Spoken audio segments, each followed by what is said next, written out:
is Christina O'Brien, and I represent the appellant Melissa Leach in this case. I'd like to reserve 5 minutes for rebuttal, please. In this case, we're requesting that you reverse and vacate a final judgment of injunction for protection against stalking that was entered against my client because there was not competent substantial evidence presented to the trial court to enter it. This case arises out of an affair. My client's husband, Dr. Leach, was having an 18-month-long affair with the appellee, Ms. Kersey. When my client learned of this affair back in October of 2013, she attempted to contact Ms. Kersey and ask her to stop the affair. During the fall of 2013, my client sent a couple Facebook requests which contained no content, Facebook friend requests which contained no content to Ms. Kersey. She also sent 2 Facebook messages to her requesting that she stop contacting her husband. In January of 2014, my client, again there was contact between Dr. Leach and Ms. Kersey. Ms. Kersey contacted Dr. Leach, and on the same day my client left 2 voicemails for Ms. Kersey, again asking her to stop contacting her husband. Then on February 28th, 2014, Mrs. Leach posted to a public blog on a third-party website her version of the situation. After that, Ms. Kersey filed for the injunction, and the trial court granted her injunction based on the findings that there was cyberstalking on the public blog post. The definition of cyberstalking is to engage in a course of conduct to communicate by use of email or electronic communication, to communicate directed at a specific person, causing that person substantial emotional distress and serving no legitimate purpose. It's our position that that blog post was not cyberstalking, first of all, for a number of reasons. It was not directed at a specific person. My client posted it on a third-party website, simply venting her version of the situation regarding the affair. It was anonymous, and she posted it. She did not direct it at Ms. Kersey. She did not post it on Ms. Kersey's Facebook page publicly. She did not post it on a LinkedIn page or any other social media site. She simply posted it on this third-party site and left it at that. It was not directed at Ms. Kersey. So for that reason, first, we would argue that it is not cyberstalking because cyberstalking must be directed at a specific person. In fact, in the post, it is directed to the world. It is addressed to the world. My client puts that in the title. So if she were to take out an article in the newspaper, publishing to the world whatever she wants to and calls the other side, whatever names she wants to, that could never constitute stalking? I don't believe that it could. It's directed to the world. It's not directed to a certain person. I believe it's slightly different in the newspaper sense rather than the internet because she posted anonymously to the third-party website. She has no control over that once she posts it. Did she name the other side's name? She did. She named her but did not name anyone else, only that woman. She didn't send it to her. She simply was venting. And there are blogs all over the internet where people vent their opinions on things. And under the Young versus Young case, if it's not directed at a specific person, that communication cannot be stalking or cyberstalking. The post, another reason that that's not cyberstalking is that post did not cause Ms. Kersey's substantial emotional distress as required under the statute. Using the reasonable person standard, a mistress in that position would not be substantially distressed. She did not, and also Ms. Kersey did not testify that she was emotionally distressed. Her testimony in the record was that she was concerned that her children may potentially read this blog in the future, and that my client may have... You didn't make this argument. Was her concern about the blog or the concern that her children would find out about her conduct? It was not clear in the record. The testimony was not clear as to those. Her concern was that her children would read the blog, and they were teenage children, that they would read the blogs at some point, and that also that the children may have contact through her ex-husband, and my client may have contact with her children through her ex-husband. There was some speculative future fear that my client somehow was engaging in a relationship, a friendship with her ex-husband, Ms. Kersey's ex-husband. So it was this future speculative fear as to her children. Her children were not named in the petition. Her children do not have any, there's no argument here as far as the children. This injunction is on behalf of Ms. Kersey. The children, this injunction is not the remedy to stop that from happening. Would you agree that there is a point in time that it could cross the line and constitute stalking? The public blog post, John? Yeah, well, if this series of conduct occurred over, I think, 3 or 4 months, if I recall. Yes, John. Is there a point at which, if your client were to continue doing it, that same thing, let's not even change it, but more voicemail messages, not really threatening, but the other side felt it was harassing. Is there a point in time where a court can look at it and say, this is now it's crossed the line, now it's too much? Yes, I believe there would be a point in time where a person is not responding. My client was responding to contact by Ms. Kersey to her husband. Well, not the first 2 voicemails. In the first 2 voicemails, that was when she first learned of the affair, and I believe her legitimate purpose, my client's testimony was her legitimate purpose was to tell Ms. Kersey she was aware of the affair and please end the affair. Not in such nice words. Yes, it was not. I agree. The tone was an angry tone, and Ms. Kersey even admits that she expected that. She expected that. And Ms. Kersey said she wasn't really concerned about it. Exactly. I think at one point she put the phone on speaker or put it down and let her vent. Yes, and continued cooking dinner. That was in her testimony. So she was not concerned about these voicemails. I think she also testified that she really wasn't too concerned about any of the events leading up to until this blog post is the one thing that she took exception to. Yes, exactly. Her test, and even if this court finds that posting on the public blog was cyberstalking, one event is not enough to be cyberstalking. It has to be a course of conduct, over a period of time where someone is repeatedly doing that. It's our position that that goes back though to my question, where can Ms. Kersey at some point say this is not stopping, and continues, and her language is getting more aggressive. I am concerned that at some point in time a court has to be able to say, okay, you had your chance to vent, you vented, and now you're continuing it, and that's too much.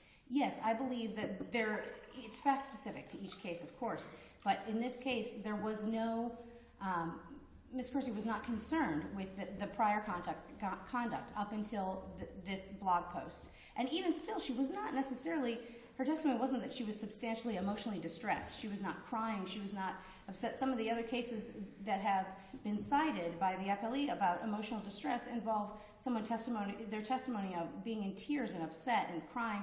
Ms. Kersey never testified to it. There's no evidence in the record that she was upset by this. Well, the trial court seems to disregard or give little weight to all of the incidents, all the contacts until the blog. Is that correct? Yes, that appears to be from, I was not counsel of record at the injunction hearing, but from my reading of the transcript, he stated that it wasn't stalking up until he thought it was cyber stalking with the blog post. And even if that blog post is considered to be cyber stalking, that is one event. It did not continue. There was nothing further beyond that. Ms. Kersey did file the injunction at that point, but there was no other communication. And I believe that there needs to be a series of events that is what stalking and harassment is. The definition of stalking involves following, which we don't have, harassment, which involves contacts that don't have a legitimate purpose and cause substantial emotional distress to the person. Your client also contacted Ms. Kersey's boss, I guess, by email, but the emails were not introduced into evidence. They weren't really described, and it doesn't seem like it doesn't seem like anybody focused on that. No, Your Honor, I don't know if my client she did not admit to sending any emails. I think that was Ms. Kersey's testimony, was that took place. Dr. Leach was a doctor in the operating room, and I believe, and essentially Ms. Kersey's boss in that situation. So there was testimony about a meeting between Dr. Leach and the director of nursing and Ms. Kersey. Well, there was some impact on Ms. Kersey's employment situation, but it doesn't seem, there wasn't testimony suggesting that that flowed from the contact by your client, that flowed from the relationship. Correct. It flowed from the affair between Dr. Leach and Ms. Kersey. She was put on a different day, had a different schedule, so that they weren't in the same, same operating room at the same time. And there was no testimony in the record, there's no evidence in the record that change had anything to do with my client or through her contact with anyone. And she did not, there was no testimony from my client that she sent those emails or that there was anything that she personally did. Perhaps Dr. Leach did, but there was nothing that my client personally did to affect her work relationship.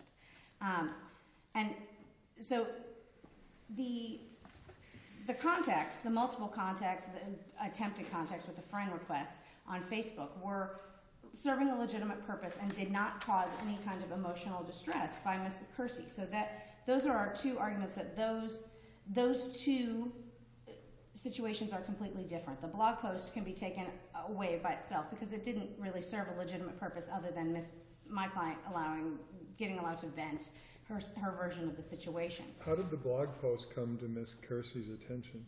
There's no evidence in the record how that came to her attention.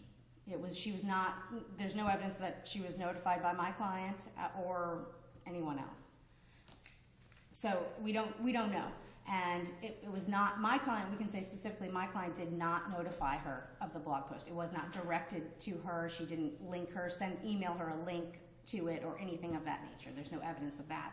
So that's the argument that it was not directed at her. It was just directed at the world to let them know of the situation.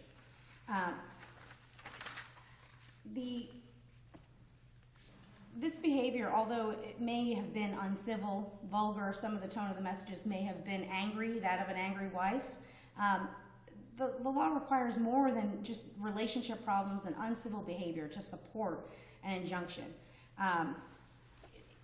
There has to be a finding that there was stalking under the statute to grant this, and there wasn't competent substantial evidence that this is in fact stalking.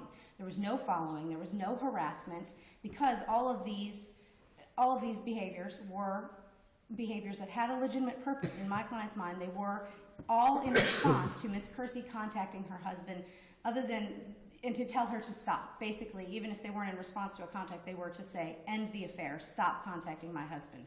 That's a legitimate purpose in my client's mind. She believed that Ms. Kersey was continuing to contact her husband and she wanted her to stop. So that was a legitimate purpose. So there's no harassment based on that with the purpose. Also, there's no harassment because there was no showing in the record of any substantial emotional distress. But everything up until the blog post, and arguably the blog post didn't even cause her substantial emotional distress. Her concern was some future speculative harm that could come to her children should they read it. And that is not the function of an injunction. An injunction is to protect someone against stalking and harassment, not to protect children who are not the subject of the injunction from any future possible harm. So at this point, then you're left with cyberstalking, and it's our position that the blog was not cyberstalking because of the reasons I've already stated. But then we're left with one incident. If this court finds that cyberstalking the blog post is cyberstalking, we're left with one incident, and that is not repeatedly. Courts have over and over said that it has to be repeated conduct. This was not repeated. It was at most one blog post. And the law is intended to protect people from stalking, not to stop some uncivil behavior. And the trial court did not have competent substantial evidence to support an injunction against stalking, and we would ask that you reverse and vacate the injunction against my client. Thank you. Thank you.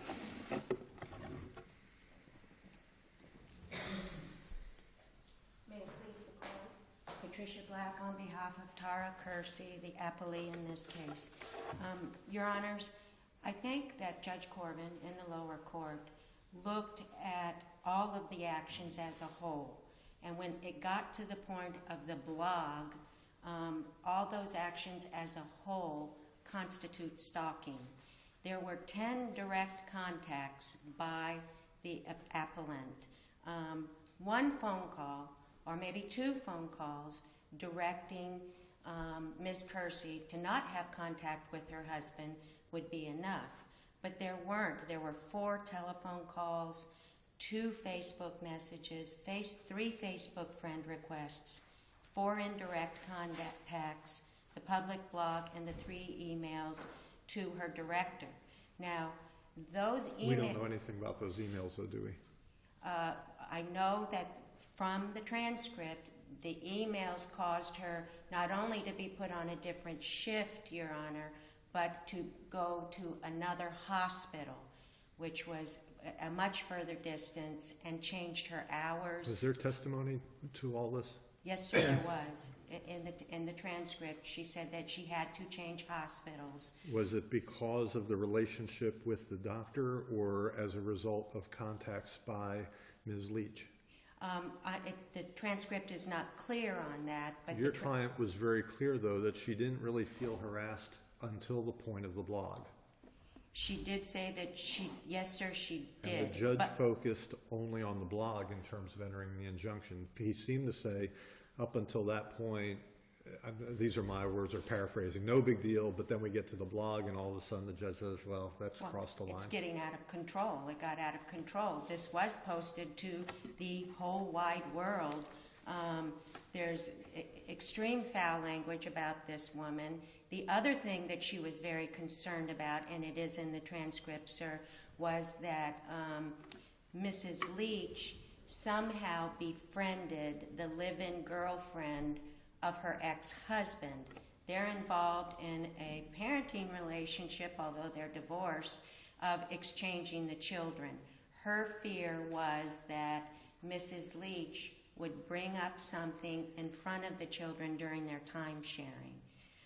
So it wasn't just the blog, it was that befriending. But Ms. Kersey also acknowledged that she doesn't know if Ms. Leach even knows who her children are. That's correct, but that was, I believe, prior to the befriending of the girlfriend. Her testimony is that she's concerned the appellant will hurt her through her children. She doesn't know if the appellant knows her children, but she's in fear that the appellant may say something pretty negative in front of her children. Correct, because she was befriending the girlfriend. Is it something negative she would say, or is it the conduct that she's concerned her children are going to learn? It could be both. It didn't state that in the transcript, but she was afraid that Mrs. Leach would speak very negatively about her children in front of the children, causing them to have to protect their mother. She was very, very concerned about that. Because, like I said, they're doing a 50-50 schedule. Is there anything in the record indicating an effort to communicate with the children? By Mrs. Leach? Yes. Not in this record. It did happen later, but No, not at this time. I understand. And so the injunction was not based on any effort to contact the children? No, sir. No, sir. And there's no, I think I understood from an earlier answer, there was no indication that the children brought the blog to your client's attention. We don't know who brought it to her attention. It's not in the transcript. I know who did, but it's not in the transcript of who brought it to her attention. If it's not in the transcript, we don't know it. Right. But she went far beyond just contacting her, and the things she posted on the blog caused her issues because, like opposing counsel said, it's published out to the whole wide world. When you look at the blog, 109 people had read it in a very short period of time. A fair number of whom were critical of Ms. Leach. Correct. I mean, there was criticism going both ways in the There was blog. more criticism towards Ms. Kersey than Ms. Leach. Is there a legitimate purpose that Ms. Leach or someone in her position would have to be able to vent? And there's some First Amendment issues. Nobody really argues the First Amendment in the case, but there are some First Amendment issues, and the legitimate purpose aspect wasn't really developed in the briefing. Well, it says in the briefing that her legitimate purpose for all this was to get her to stop contacting Mr. Leach. And she goes far beyond calling and saying, stay away from my husband.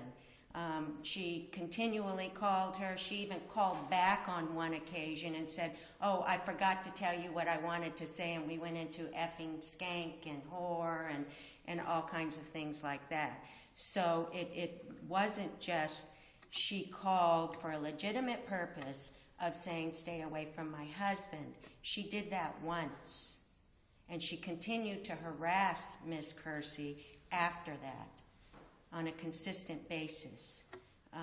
With Ms. Kersey's testimony, I know she said at one point that she felt it was amounting to harassment, but she didn't really feel threatened. And I guess the question becomes, at what point is it sufficient harassment to warrant the sanctions of an injunction? Because the injunctions have ramifications as well. So where do you suggest the line was drawn by the judge in this case? Was it ultimately because the blog was posted? I think the judge looked at it as a whole. When you had this conduct here prior to the blog, there were those incidences. When you stacked the blog on top of that, looking as a whole as to the conduct of Mrs. Leach, the amount of contact. Well, the conduct has to cause substantial emotional distress. It caused her some, she says in there, and I know that there's no emotion shown in these transcripts, but she says in there that she said it numerous times over and over again, that she was in fear for her children. She was in fear of losing her job. It's common sense that you want to protect your children, and if you're in fear of them being harmed, whether it's verbal and things about their mother or it's physical, she was in fear for her children. They are teenagers. They do have a specific understanding of things. So this isn't an incident or a case where they're small children, it's not going to affect them. They go to high school. That public blog is out there, and it could be that someone could have approached them at school and said, oh, I heard your mother's a whore. So yes, she did suffer substantial distress, and she repeatedly stated that she was in fear for her children and in fear for her job. Common sense tells you that that is substantial distress. What were the two incidents of stalking or violence that support the court's ruling? What are the two that you would direct me to? Well, I like I said, you look at it as a whole. The constitute stalking is the constant Facebook messages, Facebook friend requests, and telephone calls. But she testified that none of those caused her any substantial emotional distress. Well, I think, like I said before, if you look at it as a whole, there was substantial emotional distress. It built. It didn't. She got the first phone call and she kind of ignored it. The woman called her back, and she did call Mr. Leach on one occasion and said, could you please ask your wife to stop calling me? But I would say that the distress grew slowly, but it was still there. That doesn't mean it was not there. That's what you would say, but that's not really what she said. She said that she was in fear for her children and she was in fear for her job. So I think the 3 emails that were sent to the director did cause her distress. It changed her job. It changed her hours. We don't know if that changed it or because she was having an affair with the doctor and they had now broken up. That it seems to me the hospital may not want them to be working together, or the doctor may not want them to be working together, or she may not want them to be working together. We don't know why the job situation changed, do we? Well, there was a meeting, and directly after the meeting, her job situation changed. The meeting was pursuant I can't work with this woman anymore. We had an affair. It's over. It's 2 tenths. The doctor. She could have said, I can't work with him anymore. We just ended this. We had this breakup. You got to put me somewhere else. And we just don't know. She never stated that you have to put me somewhere else. We don't know what was stated. She said that she was moved. We don't know at whose request or on whose urging, do we? Here, I'll make you a deal. Tell me where in the transcript this is, because I've got the transcript. Okay, may I? Yes.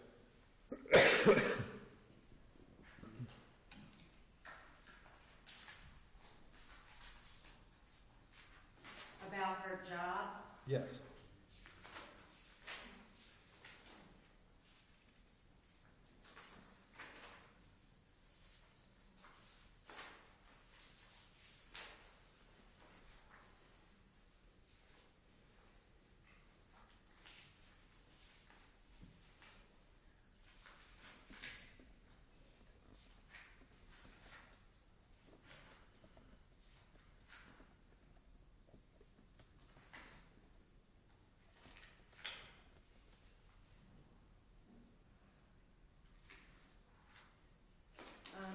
Well, it starts on page 13 of the transcript. Okay.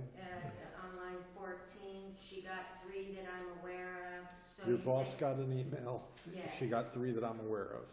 And how are you aware of them? Because she called me in the office to tell me about it, and she showed me one. As far as contacting me, there was somewhere else in here.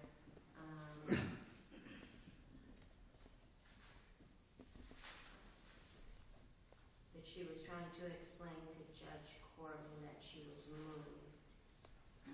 I mean, I don't think there's any dispute that she was moved, but you're trying to attribute that to the contact by Ms. Leach, and I don't see any testimony on that. Well, Mrs. Leach made statements to her, "You're lucky we didn't get you fired. I could get you fired." Well, I remember you're lucky that you weren't fired. I don't remember her saying that I could get you fired, but I might have missed that.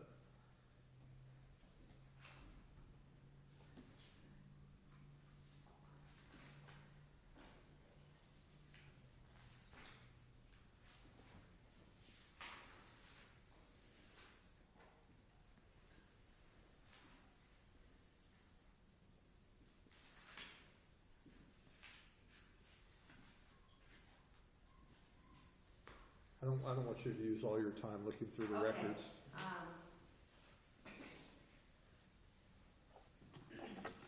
So I believe that there was a course of conduct and a pattern of conduct that composed a series of acts over a period of time.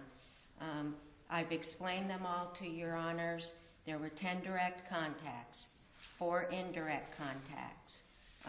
So far as the blog not being cyberstalking, I would disagree with that, and I know I quoted Sykes v. State in my brief, and O'Leary v. State. And O'Leary v. State is the case in which they discuss internet technologies generally do not involve communications sent directly to another. Rather, their communications are posted for the whole wide world to see.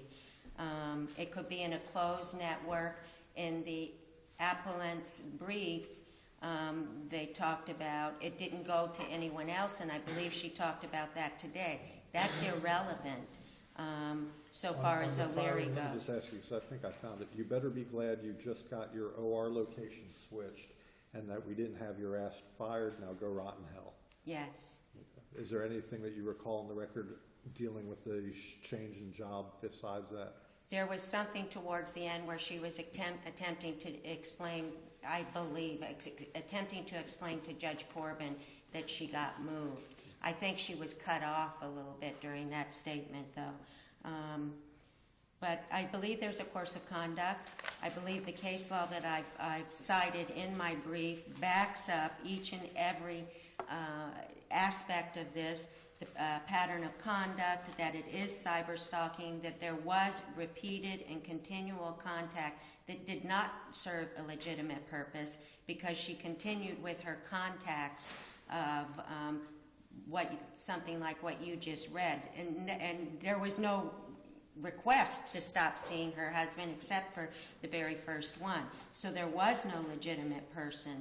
And so far as... But there are a number of contacts where it says stay away from him, don't contact him, you shouldn't be showing up, because I think she went back, she said to retrieve some belongings, and she ran into the husband or was there when he was there. They passed each other in the hall. So there are clear repeated references to stay away from him and stay away from my family, get on with your life, let me get on with my life kind of language, And in more colorful terms. yes, and very more, but not on every contact was she saying stay away from my husband. And there was a passing in the hall when she went to get personal items. We're waiting at a desk for her. There was a passing in the hall, and when the beginning of the phone call started, she simply called him and said, "Would you please ask your wife to stop calling me?" So there was a passing in a hall, although it may be a contact, there was no communication. And there, at the very beginning of this, she requested that the wife discontinue the phone calls. And by a reasonable person standard, one would be in fear. I cited TBV State. He worked in a mall, and there were twice references to him as being gay, but in more colorful language. It happened 2 or 3 times, and that constituted stalking. So I think that we have proved stalking. I think Judge Corbin was correct in issuing the injunction. And like I said before, when you look at the case as a whole, the continued contacts, emailing her boss had nothing to do with, "I want her to stay away from my husband." Her intent, as you said, as you read from the transcript, I think was to harm her position at work. Therefore, there is another instance of causing substantial distress, losing her employment, her teenage kids seeing all these statements of foul language, calling names, accusations.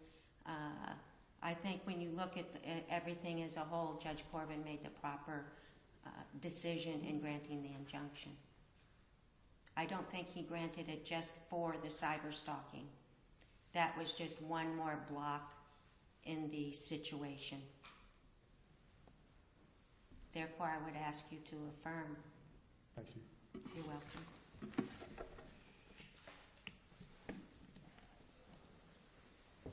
May it please the court.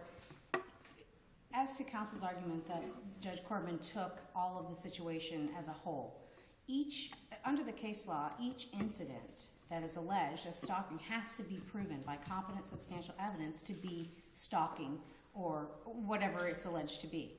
In this case, it's our position that each of the prior contacts before the blog post was not proven by competent substantial evidence because to be stalking or harassment, because Ms. Kersey testified she was not upset by these calls. She was not upset by the Facebook friend request. She was not upset, and there's no testimony that she was upset. She set the phone down and continued to cook dinner. She may have had these speculative fears, fears that it's our position that her fears were based on her own behavior, her children finding out her own behavior, and her boss finding out her own behavior.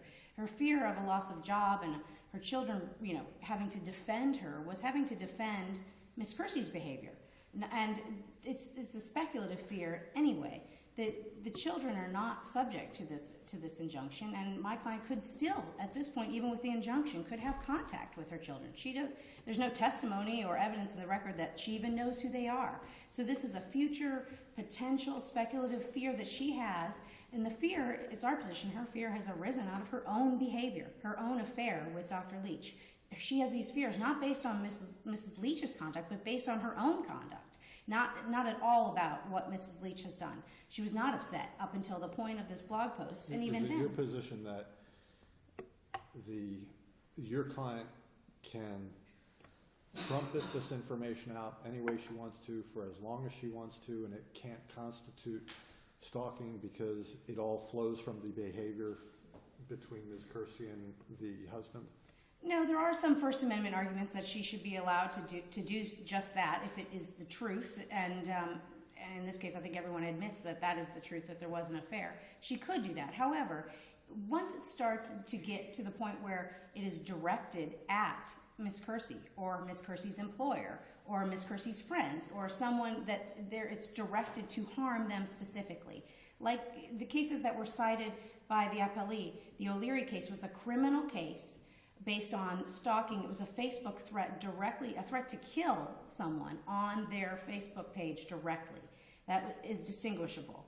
And the TB case that was cited by opposing counsel was also a case where there was substantial testimony in the record of crying and upset and the substantial emotional harm caused to that person based on those comments made to him. There was nothing in this record that even the blog post caused that fear.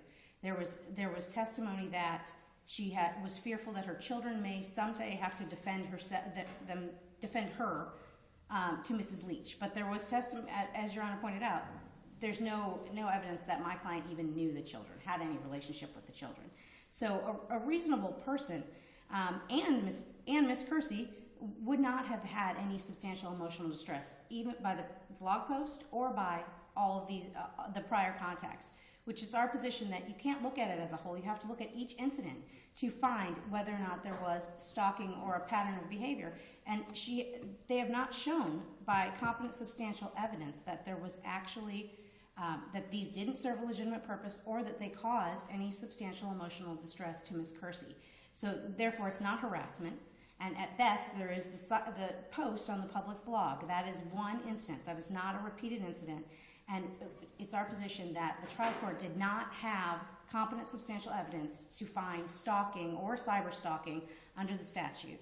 And we would ask that you reverse and vacate this injunction. Thank you. The next case is Steele versus Simplex Grinnell.